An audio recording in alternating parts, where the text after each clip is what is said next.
Hello and welcome to American Heron Wargaming. This is a battle report for Warhammer the Old World. Not even a month after my first game of the Old World, I'd gotten enough models finished that I was able to fully field a 2,000 point army. So I found out when the next local shop day would be happening, and I packed up my Dowie to take them to battle. I call this list the Rangers X-Force Tropter. It's led by an engineer with the Expeditionary Marksman upgrade, and a handgun with the runes of accuracy and rapid fire, plus 2 runes of stone. I have 2 engineer sappers with handguns, one with the runes of accuracy, rapid fire, and enchantment, and then another with a rune of rapid fire and concussive force. Then, for the combat brick, I have a Thane BSB with a rune of battle, and on him he has the master rune of swiftness, a rune of might, a rune of preservation, and a rune of passage. The last character is a runesmith with 2 runes of spell breaking.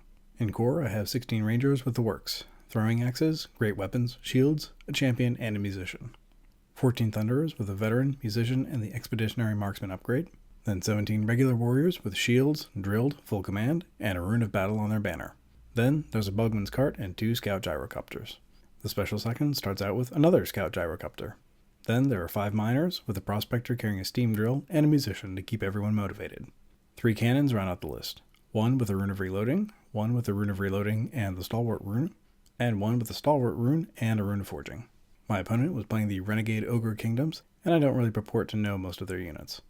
Suffice to say that they had 2 speedy cavalry units, 2 giants, a large and a small combat brick, a caster, and then 2 sets of cats that had a few more models than they were represented with due to a mix-up.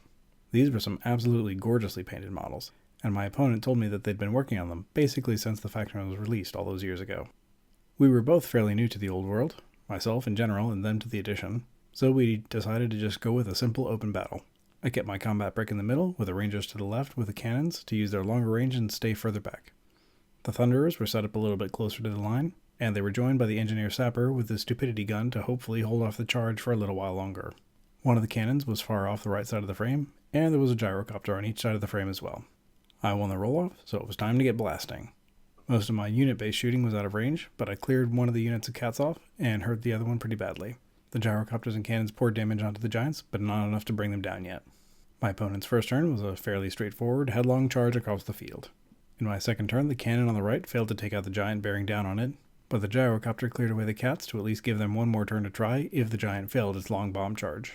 The giant on the left was laid low by cannon fire, but the gyrocopters and the rangers didn't get much work done on the slightly smaller targets. The main win I had this turn was getting the stupidity gun to connect with the cavalry block. They would need to test leadership or be unable to do anything next turn. And that's exactly what happened. This block of Thunderers was saved from a bloody charge as the ogre's mounts just stumbled about. The ogre infantry did make it into my combat block. Fortunately, the giant failed its charge into the lone cannon, giving them another turn of reprieve. The other cannon was not so lucky, getting charged and wiped out, allowing them to overrun into my engineer general. Not ideal. In the melee combat, I lost 6 warriors, but managed to win combat overall based on static resolution. So it was on to my turn 3. I had some work ahead of me for sure. Unfortunately, my cannon misfired, and without the engineer to help it, it exploded. And then the engineer was mulched, fairly predictably. This let the cavalry reform to set up a nasty flank charge on my rangers, who had gotten some work done on the other brick of ogres, but not as much as I'd hoped. The gyrocopters had had a hard time getting damage through. Somehow, I'd managed to get through the melee combat, losing only a single warrior, winning again on combat res.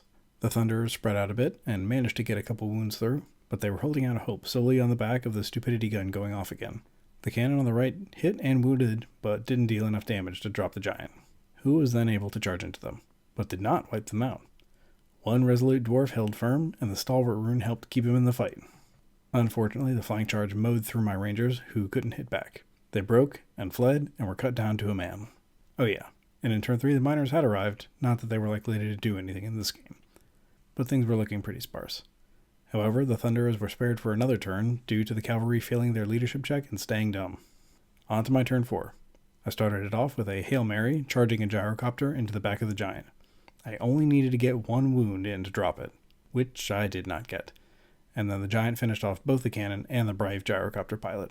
In the melee, my Thane fell in a challenge, and the forces dwindled down. However, they still held firm. The Thunderers and the other gyrocopters combined finally managed to kill off one of the cavalry ogres, but the rest was looking pretty grim. On my opponent's turn, the Bugman's cart was assailed by 2 different units, and promptly smashed to pieces. The runesmith held out even as his compatriots were cut down around him, and the Thunderers survived a flank charge from the Giant, but were getting picked up and tossed out one at a time. So at the end of turn 4, I conceded to my opponent. Having fewer dwarves than ogres on the table made the results a pretty foregone conclusion. I was very happy with how the Rune of Concussive Force had done, and I think I should have sent my rangers and cannons back even further to give them perhaps one more round of shooting before they got charged. It was definitely rough not having any hill that I could put any of my ranged troops or war machines on, but I maybe could have spread them out a bit further too. I'm still getting a feel for the game and the army, so of course, any practical tips in the comments would be appreciated. That's all for now, but keep your axe handy.